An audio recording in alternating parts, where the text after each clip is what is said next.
வணக்கம் மக்களே! நான் ஹரிஹர் ஃபைட்டிங் வேர்ல்ட்லேருந்து பேசுறேன். இன்னைக்கு வந்து சுகர் ரே ராபின்சன பத்தி ஒரு ஒரு ஒரு ஷார்ட் ஃபேக்ட்ஸ் பார்க்கலாங்க. இவரு வந்து மே 3, 1921ல பொறந்தாரு.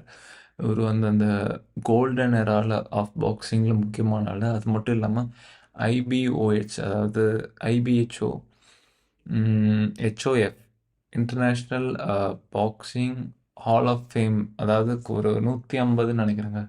150 150 நெனைக்கிறேன். 155 பாக்ஸர்ஸ் அதாவது கிரேட்டஸ்ட் பாக்ஸர்ஸோட லெகசி வந்து கலிஃபோர்னியாலோ சம்திங் ஒரு பிளேஸ்ல வந்து ஒரு ஹால் ஆஃப் ஃபேம் மாரி வச்சிருக்காங்க. அதுல இவரு முக்கியமான பாக்ஸருங்க. சுகர் ரே ராபின்சன். இவரு 1921ல மே 3 டெட்ராய்ட்ல பொறக்குறாரு. ஒரு ஸ்டார்ட்டிங் 19லயே ஒரு ப்ரொஃபஷனல் பாக்ஸிங் ஆரம்பிச்சிருக்காரு.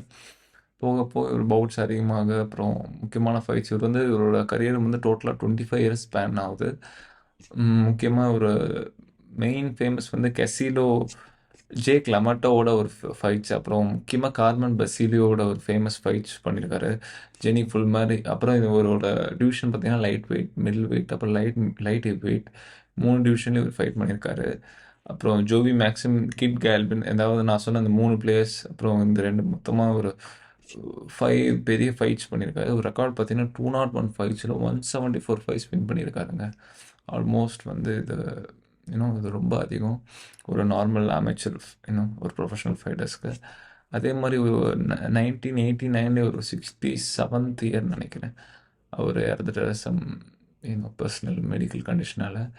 இன்ன வரைக்கும் பாக்ஸிங் வேர்ல்டில் வந்து இவருக்கு சுகர்ன்னு பேர் வந்ததுக்கு இன்னொரு காரணம் இருக்குங்க. அதாவது இவரோட ஸ்டைல் வந்து ரொம்ப ஸ்மூத்தாக, ஸ்வீட்னஸ்னால இல்லை, ஒரு ஒரு ஸ்மூத்னஸ்னால, அப்புறம் இவரோட பஞ்சிங் அக்யூரேசி, அப்புறம் அந்த ஃப்ளோ, அதுக்காக இவர் வந்து சுகர்னு கூப்பிடுவாங்க. ஆக்சுவலி ஒரு பேர் வால்கர் ஜூனியர்னு வரும். அவர் தான் அதான் அவரோட ஒரிஜினல் நேம். அப்புறம் நாளடைவில் சுகர் ரே ராபின்சன் கூப்பிட்றாங்க. ஸோ இதுதான் அவரை பற்றின ஃபேக்ட்ஸ் கைஸ். பார்ப்போம். பாய்.